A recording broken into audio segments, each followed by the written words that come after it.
तो पिछले वीडियो में तुम लोगों ने देखा था, हमने 4 तरह का ऑब्जेक्ट जो है उसको डिस्कस किया था।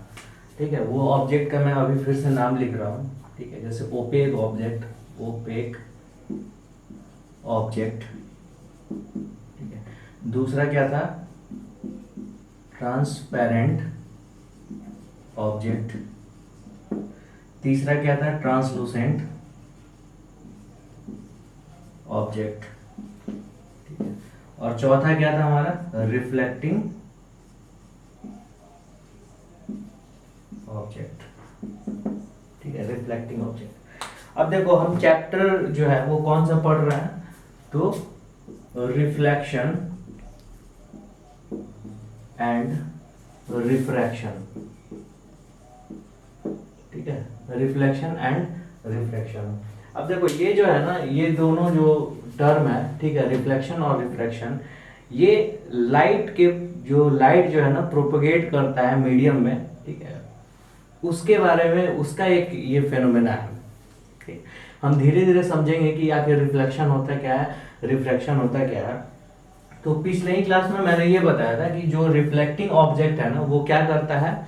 रिफ्लेक्टिंग ऑब्जेक्ट जो है ना, अधिक से अधिक लाइट को क्या करता है, जैसे ही लाइट इस पे पड़ा उसी मीडियम में फिर वापस भेज देता है। ठीक है, जैसे मान लो कि ये जो है सरफेस अगर रिफ्लेक्टिंग है, तो लाइट इस पे पड़ा और क्या करेगा, इसी मीडियम में, यानी कि ये एयर एयर से लाइट जा रहा है, इस पे पड़ रहा है और फिर क्या कर रहा है, इसी मीडियम में वापस भेज दे रहा है। तो हम फिर से इसको बता देते हैं कि जब भी कोई भी ऑब्जेक्ट जो है वो लाइट के साथ इंटरेक्ट करता है, तो वो ऑब्जेक्ट या तो लाइट को एब्जॉर्ब कर लेता है, या फिर लाइट को ट्रांसमिट कर देता है, या फिर क्या करता है, लाइट को रिफ्लेक्ट कर देता है। क्लियर? लाइट को रिफ्लेक्ट कर देता है, और उसी आधार पे ये जो है कैटेगराइज किया गया है। ठीक है, opaque object, transparent object, translucent object और रिफ्लेक्टिंग ऑब्जेक्ट। अब देखो क्या है यहाँ पे, ओपेक ऑब्जेक्ट जो है वो ट्रांसमिट लाइट को बिल्कुल भी नहीं करता है। ठीक, और इसी की वजह से ना ये क्या करता है, शैडो कास्ट करता है। जैसे मान लो कि ये हाथ है और इधर से जैसे ही हम लाइट एक जलाएंगे तो इसका शैडो यहाँ पे बनेगा, यानी कि लाइट इस हाथ को हाथ के अंदर से लाइट इधर की तरफ नहीं जा रहा है, तभी तो ये शैडो बनाता है। ठीक है, इससे तुम मतलब बहुत ही मतलब ये हमेशा तुम देखते रहते हो कि परछाई तुम्हारे साथ चलता रहता है। ठीक है, परछाई बनता रहता है हमेशा। ठीक, दूसरा क्या है? Transparent object. तो आइडियल ट्रांसपेरेंट ऑब्जेक्ट क्या होता है ना, वो 100% लाइट को क्या करता है, ट्रांसमिट कर देता है। अब आइडियल जो ट्रांसपेरेंट ऑब्जेक्ट हम फाइंड मतलब इस दुनिया में नहीं पाया जाता है। ठीक, तो वो होता क्या है, तो वो 90%, 95%, 99% तक वो क्या करता है, लाइट को ट्रांसमिट करता है। जैसे अगर हम ग्लास देखेंगे ना, जैसे ट्रांसपेरेंट ग्लास होता है, तो ये उसका एग्जाम्पल होता है। ट्रांसलूसेंट ऑब्जेक्ट क्या होता है, तो जैसे पेपर को देखेंगे, उसमें क्या करेंगे, ऑयल से उस पेपर को पूरा मतलब ऑयल में डुबो के फिर निकाल देंगे, तो वो क्या करेगा, लाइट को 50%, 60%, ठीक है, 30% से लेकर 70%, 80% तक क्या करता है, वो लाइट को ट्रांसमिट कर देता है। ठीक, और रिफ्लेक्टिंग ऑब्जेक्ट क्या करता है, जो आइडियल रिफ्लेक्टिंग ऑब्जेक्ट है वो 100% लाइट को क्या करता है, रिफ्लेक्ट करता है। और आइडियल रिफ्लेक्टिंग ऑब्जेक्ट भी इस दुनिया में नहीं पाया जाता है। अब देखो, ये जो तीनों चीज है ना, एब्जॉर्प्शन ऑफ लाइट, ठीक है, ट्रांसमिशन ऑफ लाइट और रिफ्लेक्शन ऑफ लाइट, ये एक साथ होता रहता है किसी भी ऑब्जेक्ट पे, जैसे मैंने पिछली बार एग्जांपल भी बताया था तुम्हें। ठीक, अब देखो, इससे हम आगे बढ़ते हैं और हम ये देखेंगे कि आखिर ये चीज पढ़ना जरूरी क्यों है। ठीक है, ये जो हम चैप्टर जो पढ़ रहे हैं इसको पढ़ना जरूरी क्यों है। ठीक, तो देखो, बहुत सारे नेचुरल फिनोमेना होते हैं, उसको समझने के लिए ना ये हमें जानना बहुत ही ज़्यादा जरूरी है। अब नेचुरल फिनोमेना कौन कौन से हो सकते हैं? ठीक है, तो हम एक एग्जांपल में दे रहे हैं। जैसे मान लो कि तुमको जाना है पार्टी वार्टी में, तो क्या करते हो, आजकल लोग मोबाइल फ़ोन यूज़ कर रहे हैं और सेल्फी में अपना फ़ोटो देख रहे हैं। ठीक है, तो मेन जो तुम्हारा काम होता है वो क्या है कि तुम अपना चेहरा देख सको। तो चेहरा कहाँ पे देखते हो तुम? मिरर में देखते हो। ठीक है, जैसे मान लो ये क्या हुआ, ये जो है मिरर है, जाओगे सामने और ये तुम्हारा चेहरा, बड़ा सा मिरर रहेगा तो पूरा बॉडी दिख जाएगा। आखिर क्यों मिरर में ही तुम्हारा चेहरा दिखता है, ठीक है, क्यों नहीं इस बोर्ड पे तुम्हारा चेहरा दिख जा रहा है, या फिर क्यों नहीं कागज में तुम देखते हो तो तुम्हारा चेहरा दिख जा रहा है। तो ये सब चीज को समझने के लिए, ठीक है, हम इस चैप्टर को पढ़ रहे हैं। और इसके पहले भी तुम पढ़े होगे, ठीक है, क्लास 7-8 में तुम पढ़े होगे, ठीक है, कि एक जो मिरर होता है वो इमेज को कैसे बनाता है। तो यहाँ पे हम सब सिखाएंगे, ठीक है, और बहुत ही अच्छे तरीके से, ठीक है। बस तुमको बस क्या करना है, वीडियो पे ध्यान देना है। दूसरा, नेचुरल फिनोमेना अगर हम देखें तो रात के समय में तुम देखोगे ना, तो जो तारा है वो क्या करता है, टिमटिमाता है, जिसको हम कहते हैं ट्विंकलिंग ऑफ स्टार्स, ठीक। तो ये भी इसी से रिलेटेड है। इस चैप्टर, अगले चैप्टर में हम पढ़ेंगे, मतलब इसके बाद वाला जो है ना, इस चैप्टर में नहीं, अगले चैप्टर एक है, ठीक है, उसमें हम उसको पढ़ेंगे, ट्विंकलिंग ऑफ स्टार्स हम पढ़ेंगे, ठीक है। तुम और भी सोच सकते हो, जैसे मान लो कि एक और फिनोमेना है रेनबो, ठीक है। रेनबो का फॉर्मेशन कैसे होता है, वो होता है ना इंद्रधनुष, उसको हिंदी में कहते हैं, और इंद्रधनुष 7 कलर में इस तरीके से दिखता है। एक्चुअल में जब मैं ये बताऊंगा ना, जब तुमको पढ़ाऊंगा, तो एक्चुअल में इसका शेप कैसा होता है वो भी मैं बताऊंगा, ठीक है। 12th में इसके बारे में बहुत अच्छे तरीके से पढ़ना है, क्लियर, ठीक है। अब देखो, कभी कभी तुम इस चीज को देखोगे ना कि तुम्हारा जो मिरर होता है उसमें चेहरा तुम्हारा हल्का सा लंबा दिखेगा, किसी किसी में क्या होता है हल्का सा वो चौड़ा दिखता है चेहरा, ठीक है। तो इसको हम कहते हैं कि ये शीशा खराब है, ये शीशा उतना अच्छा नहीं है। अब देखो, बहुत सारी कंपनियां होती हैं ना जो सिर्फ मिरर का फॉर्मेशन, मतलब मिरर बनाती हैं, ठीक है। मिरर बनाने का तरीका भी हम देखेंगे, ठीक है। मिरर बनाती हैं और बहुत ही कॉस्टली वो बेचती हैं मार्केट में, बहुत ही ज़्यादा कॉस्ट होता है। देखो, मिरर तुमको ना 10 रुपए का भी मिलता है मार्केट में, और 6,000-7,000 का भी मिरर मिलता है, ठीक है। तो वो डिपेंड करता है ना कि उस मिरर का क्वालिटी कैसा है। 6-7 हज़ार वाला जो मिरर खरीदोगे ना, उसमें तुम कभी भी अपना चेहरा देखोगे ना तो एकदम परफेक्ट शेप का नज़र में आएगा, ठीक है। आखिर जो खराब क्वालिटी का होता है, खराब क्वालिटी में भी परफेक्ट आ जाता है, लेकिन मान लो जो खराब क्वालिटी का अगर है तो उसमें तुम्हारा चेहरा चौड़ा दिख रहा है, चेहरा लंबा दिख रहा है, तो आखिर क्या कारण है कि ऐसा दिख रहा है, तो वो भी हम इसमें देखेंगे, ठीक है, इस चैप्टर में हम देखेंगे। अब एक और फिनोमेना है, जैसे मान लो कि ग्लास ले लो, ठीक है, और उसमें पानी डाल दो और उसके अंदर में पेंसिल टेढ़ा करके डालोगे, तो पेंसिल टेढ़ा करके डालोगे ना तो वो कुछ ज़्यादा ही टेढ़ा दिखता है। जैसे मान लो कि ये क्या हुआ, ये ग्लास है और इसमें पानी है, तो पेंसिल तुम जैसे ही इसको डालोगे तो क्या होगा, पेंसिल जो है ना वो इस तरीके का दिखेगा, मतलब लगता है कि वो टेढ़ा हो जा रहा है, ठीक। तो आखिर ये सब चीज़ क्यों हो रहा है, तो सारा हम इस चैप्टर में देखेंगे, क्लियर हुआ। तो इस वजह से हमें ये चैप्टर पढ़ना बहुत ही ज़रूरी है। ये इसके पहले जो हम बताया ना टाइप्स ऑफ ऑब्जेक्ट, ठीक है, इसको ना तुम अपने आसपास जो भी ऑब्जेक्ट है, जैसे ओपेक ऑब्जेक्ट है, ट्रांसपेरेंट ऑब्जेक्ट है, ठीक है, ट्रांसलूसेंट ऑब्जेक्ट है, ठीक है, रिफ्लेक्टिंग ऑब्जेक्ट है, तो इसको ना आसपास तुम एक लिस्ट बना लेना, ठीक है। लिस्ट तुमको कहीं असाइनमेंट करने की ज़रूरत नहीं है, तुम अपने दिमाग में बना लेना, अपने आसपास कमरे में देखना कि कौन सा ऐसा सब ऑब्जेक्ट है जो कि इस कैटेगरी में आता है। अब देखो, यहाँ पे जितने भी ऑब्जेक्ट के बारे में हम डिस्कस किए हैं ना, अगर लाइट नहीं रहेगा ना तो हम कैटेगराइज इस बेसिस पे कर ही नहीं पाएंगे। जैसे मान लो कि अंधेरा रूम कर दो और उसमें मिरर ला दो, उसमें ट्रांसपेरेंट ऑब्जेक्ट ला दो, ट्रांसलूसेंट ऑब्जेक्ट ला दो, ओपेक ऑब्जेक्ट ला दो, तो मतलब ही नहीं बनता है। तो लाइट का इंटरेक्शन होना चाहिए ऑब्जेक्ट के साथ, क्लियर हुआ। अब देखो, ये सब चीज जानने के पहले ना हमें कुछ बातों का ध्यान रखना पड़ेगा। सिर्फ अभी 10th क्लास के लिए मैं बता रहा हूँ, ठीक है। जब तुम बड़े क्लास में जाओगे ना, हायर क्लास में जाओगे, तो उसमें जो लाइट का प्रॉपर्टी होता है ना वो अलग अलग होता है, और एनसीईआरटी जो बुक है उसमें मोर टू नो में बताया गया है, तो मैं थोड़ा सा डिस्कस उसको भी कर दूंगा, ठीक है। तुम्हें हमेशा ध्यान रखना है ना कि लाइट जो है वो ट्रेवल करता है स्ट्रेट लाइन में, ठीक है। Light travels in straight straight line. Light जो होता है वो ट्रेवल करता है स्ट्रेट लाइन में। ये कैसे हमें पता चला, ठीक है, ये जो हम यहाँ पे लिख रहे हैं ये कैसे पता चला, तो इसको तुम एक्सपेरिमेंटली तुम प्रूव भी कर सकते हो, ठीक है। तुम्हें करना कुछ नहीं है, यहाँ पे जैसे मान लो कि एक ओपेक ऑब्जेक्ट यहाँ पे लोगे, ठीक है, और पीछे क्या है, दीवार है, ठीक, पीछे क्या है, दीवार है, ये है, ये जो तुम्हारा वॉल है, ठीक, और ये क्या है, ओपेक ऑब्जेक्ट है, ठीक। अब यहाँ पे ना तुम पॉइंट सोर्स लोगे लाइट का। पॉइंट सोर्स लेने का मतलब क्या हुआ ना कि जैसे बल्ब हुआ, ठीक है, ये क्या है, पॉइंट सोर्स है। ट्यूबलाइट जो है ना ये पॉइंट सोर्स नहीं है।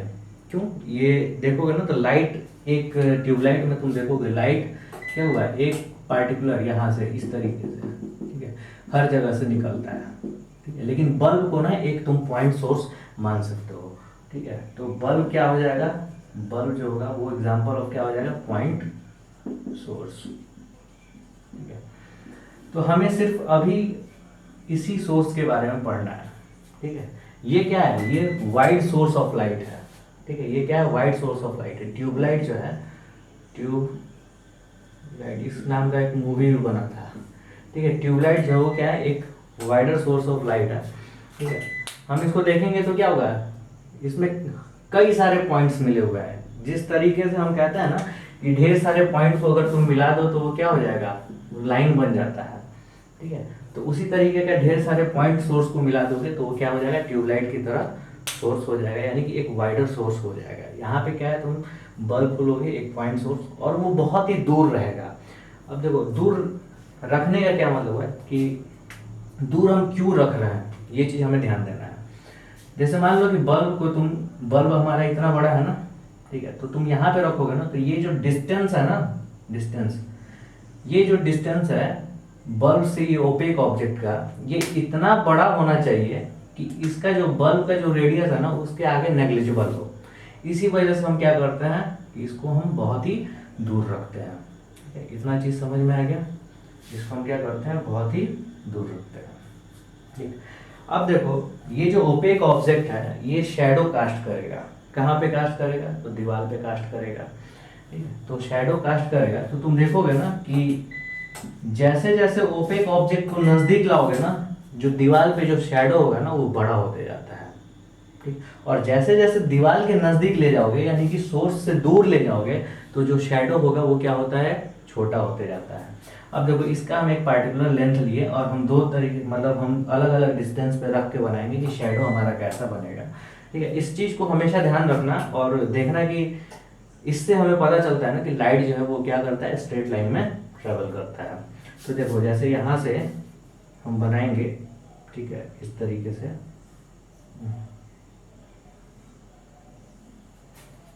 ठीक। देखो ये हमारा शैडो कास्ट करेगा, ठीक, ये शैडो कास्ट करेगा, क्लियर। ये जो है हमारा क्या हुआ, शैडो कास्ट किया इतना बड़ा। अब देखो ऑब्जेक्ट जो है ना इतना बड़ा है और इसका शैडो क्या हो गया, बड़ा हो गया। और अगर हम इसी को और इसी ऑब्जेक्ट को ना, हम इतना ही बड़ा ऑब्जेक्ट को अगर पास में लाएंगे, यहाँ पे हम ला के रख देते हैं, ठीक, यहाँ पे ला के रख देते हैं। अब देखो ये सारा क्या होगा, ये इधर वाला जो है ये सारा लाइट रहेगा, ये भी लाइट रहेगा, ये पूरा क्या होगा, डार्क रहेगा। एक चीज समझ में आया। दूसरा इसी पे हम क्या करते हैं ना, इसको भी हम उसी तरीके से लाइट को यहाँ से, मान लो कि लाइट का एक निकला, यहाँ से लाइट निकला, ठीक है। अब देखो यहाँ पे हम रखेंगे, ठीक, देखो यहाँ पे क्या, फिर इसको हम ऐसे करेंगे यहाँ पे, ठीक है। अब देखो ये जो है जैसे ही हम नज़दीक लाए, ये बड़ा हो गया क्या थोड़ा, कोई बात नहीं, इसको तुम जब करोगे ना थोड़ा सा बड़ा हो गया, ठीक है, इतना ही बड़ा, ठीक है। तो जैसे ही तुम इसको देखोगे ना ये तो थोड़ा सा बड़ा हो जाएगा शैडो, ठीक है, शैडो थोड़ा सा बड़ा हो जाएगा।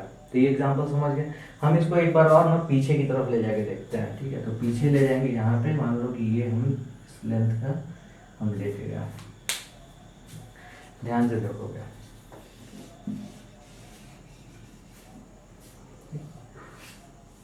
ये जो है ध्यान से हम देखेंगे तो ये क्या हो जाएगा, ये जो है इस तरीके से जाएगा और देखो इस तरीके से, ठीक, इस तरीके से देखो शेडो क्या हो जाएगा हमारा, छोटा हो जाएगा। तो हम क्या प्रूफ यहाँ पे हम दिखा दिए कि जैसे जैसे ऑब्जेक्ट के नज़दीक आएगा, ये जो लाइट सोर्स के नज़दीक आएगा ऑब्जेक्ट, तो क्या होगा, हमारा शेडो बड़ा होगा। जैसे जैसे दूर जाएगा तो हमारा शेडो क्या हो जाएगा, छोटा हो जाएगा, होते जाएगा।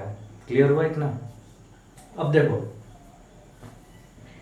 एक वर्ड आता है, ठीक है, एक ये इसको देखो, ray of light, ray of light, ठीक है, ये क्या होता है? अब देखो ये जो हमारा सोर्स है, ठीक है, यहां से लाइट निकल रहा है और वो क्या कर रहा है, स्ट्रेट लाइन में ट्रेवल कर रहा है, ठीक है, और इसका एक डायरेक्शन है, ठीक। अब तुम मैथमेटिक्स में पढ़े हो कि ये जो होता है ये क्या होता है, लाइन सेगमेंट होता है, ठीक, ये क्या होता है, लाइन सेगमेंट होता है, और ये क्या होता है, रे होता है, ठीक है, रे होता है। अब लाइन की बात करेंगे तो लाइन को हम कैसे डिनोट करते हैं, तो दोनों तरफ एरो रहता है। दोनों तरफ एरो रहने का मतलब क्या हुआ ना, ये इधर भी इनफाइनाइटली लॉन्ग है और उधर भी इनफाइनाइटली लॉन्ग है। रे का मतलब क्या हुआ कि ये एक साइड में ही इनफाइनाइटली लॉन्ग है। तो यहां से, ठीक है, ये जो है हमारा क्या है, ये सोर्स है, ठीक है, सोर्स से लाइट निकला, ठीक है। अब ये क्या हुआ है, एक ही डायरेक्शन में ट्रेवल कर रहा है, और वो क्या किस पाथ पे ट्रेवल कर रहा है, स्ट्रेट लाइन पाथ पे ट्रेवल कर रहा है। अब रे देखो, रे हमारा क्या होता है, हमेशा स्ट्रेट लाइन होता है, ठीक। तो इसी को हम कहते हैं रे ऑफ लाइट, ठीक है, इसी को हम क्या कहते हैं, रे ऑफ लाइट, ठीक है। जो लाइट होता है वो क्या करता है, स्ट्रेट लाइन में ट्रेवल करता है और एक डायरेक्शन में ट्रेवल करता है, ठीक है, एक डायरेक्शन में ट्रेवल करता है। और जो पाथ होता है ना, जिस पाथ पे ट्रेवल करता है, जिस डायरेक्शन में ट्रेवल करता है, ठीक है, उसको हम क्या कहते हैं, रे ऑफ लाइट। ये क्या है ना, एक ग्राफिकल रिप्रेजेंटेशन है ना कि जो लाइट है वो किस डायरेक्शन में ट्रेवल कर रहा है। क्या है, ग्राफिकल रिप्रेजेंटेशन है कि लाइट जो है वो किस डायरेक्शन में ट्रेवल कर रहा है। तो ये चीज समझ गए। तो रे ऑफ लाइट जो है ना वो बहुत ही इंपॉर्टेंट है। कभी कभी तुम्हें डेफिनेशन में पूछ सकता है कि what is ray of light, और ये तुम बचपन से ये पढ़ते आओ, जैसे 6, 7, 8 क्लास में ये होगा तुम्हारे। हमें ध्यान रखना है क्या, light always travels in straight line, ठीक, यहाँ पे हमें ध्यान रखना है। अब देखो एक चीज है, जब तुम बड़े क्लास में जाओगे ना, जैसे हम एक एग्जांपल देते हैं और इसको ध्यान से सुनना। जैसे मान लो कि सनलाइट ऊपर से, जैसे मान लो दोपहर का समय है, ठीक, और तुम्हारे ऊपर से एरोप्लेन जा रही है बहुत ऊपर से, तो तुम उसका परछाई नहीं देख पाते हो, ठीक। लेकिन जब तुम एयरपोर्ट के पास रहोगे ना, और जब एरोप्लेन, जैसे मान लो कि क्या है, ये ऊपर से सनलाइट आ रहा है और तुम यहाँ पे खड़े हो, ठीक, जब एरोप्लेन जो है ना वो बहुत ही ऊपर है, ठीक है, ये एरोप्लेन जो है वो बहुत ही ऊपर है, तो तुम्हें कोई भी इसका परछाई नहीं दिखेगा, ठीक है। अगर तुम इसको एक्सपीरियंस नहीं कर रहे हो तो जो मैं कह रहा हूँ उसको मानना पड़ेगा, ठीक है। अब इसको तुम देख भी सकते हो, ठीक है, अब से अगर तुम्हें दिखेगा तो इसको एक्सपीरियंस जरूर करना। लेकिन जब एयरपोर्ट के नज़दीक रहोगे ना और एरोप्लेन का जो हाइट है वो कम रहता है, ठीक है, एरोप्लेन का जो हाइट है कम रहता है, तो क्या होता है कि तुम्हें शैडो दिखता है, ठीक है, तुम्हें शैडो दिखेगा। तो ये ऐसा होता क्यों है, ठीक है, ये ऐसा होता क्यों है, तो ये होता है डिफ्रैक्शन ऑफ लाइट की वजह से, डिफ्रैक्शन ऑफ लाइट की वजह से। देखो ये टॉपिक जो है ना ये तुम्हें पढ़ना नहीं है, ये जब तुम हायर क्लास में जाओगे तो वहाँ पे तुम पढ़ोगे इस टॉपिक को कि डिफ्रैक्शन ऑफ लाइट क्या होता है। यहाँ पे तुम्हें बस थोड़ा सा इसका जानकारी मैं दे देता हूँ, क्योंकि किताब में मोर टू नो में इसको बताया गया है। अब ये ऐसा जो हम ये जो तुमको बताया है, ये फिजिकल फेनोमेना जो है, नेचुरल फेनोमेना, ठीक है, ये जो है होता है किस वजह से, डिफ्रैक्शन ऑफ लाइट। तो देखो यहाँ पे क्या कहा जाता है, अभी हम पढ़े थे क्या चीज़ कि लाइट जो है ऑलवेज स्ट्रेट लाइन में ट्रेवल करता है, ठीक है, और उसके पाथ को हम, जो लाइट का जो पाथ है उसको हम किस तरीके से दिखाते हैं, ग्राफिकली दिखाते हैं, ठीक है, तो उसको हम क्या कहते हैं, रे ऑफ लाइट कहते हैं। जैसे मान लो कि एक बल्ब है, बल्ब से ठीक है लाइट निकला, तो तुम उसको इस तरीके से रिप्रेजेंट करोगे। ठीक है, बल्ब से चारों तरफ लाइट निकलता है ना। ठीक है, यहाँ पे क्या है 2D में है, 3D में अगर हम देखेंगे तो क्या होगा, चारों तरफ लाइट बल्ब से निकलता है। ठीक है, तो ये रे ऑफ लाइट है, ये भी रे ऑफ लाइट है, ये भी क्या है, सारा रे ऑफ लाइट है। अब देखो हम यहाँ पे क्या बोले हैं, यहाँ पे हम पढ़ रहे हैं क्या, light always travels in straight line, यहाँ पे पढ़ रहे हैं। लेकिन जो डिफ्रैक्शन ऑफ लाइट होता है ना, इसमें क्या होता है कि जब, ठीक है, जब लाइट जो है इंटरेक्ट करता है किसी ऐसे ऑब्जेक्ट से जो कि साइज में बहुत ही छोटा हो।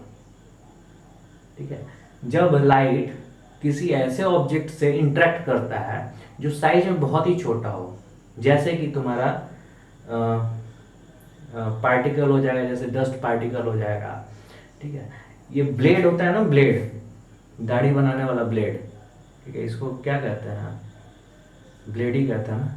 हाँ, तो ये जो है दाढ़ी बनाने वाला जो ब्लेड होता है ना, तो उसके एज से ना, एज पे लाइट पड़ता है ना, तो वहां पे भी हम डिफ्रैक्शन का फिनोमेना देख सकते हैं।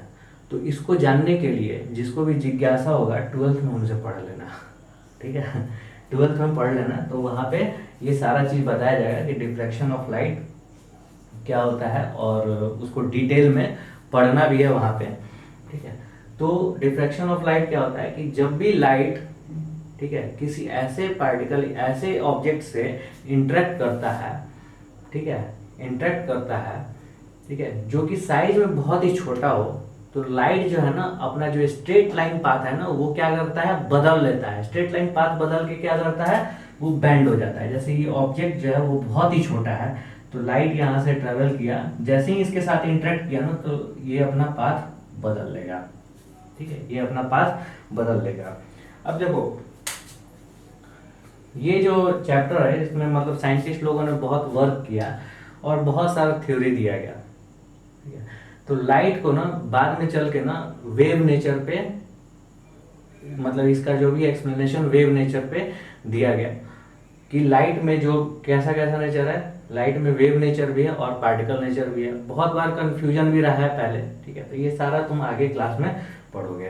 तुम्हें बस इतना जानना है कि जब भी कोई ऑब्जेक्ट जो है, ठीक है, उसका जो साइज है बहुत ही छोटा रहे, तो क्या होता है, लाइट जो है अपना पाथ चेंज कर लेता है। लाइट क्या होता है, वो बेंड हो जाता है।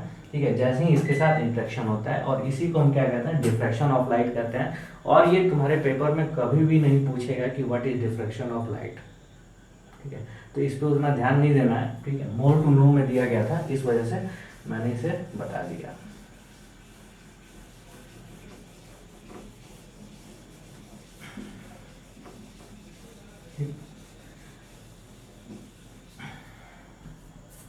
अब देखो यहाँ पे जो चैप्टर है, रिफ्लेक्शन एंड रिफ्रैक्शन। ठीक है, रिफ्लेक्शन ऑफ लाइट। दूसरा क्या है, रिफ्रैक्शन ऑफ लाइट। तो इस चैप्टर में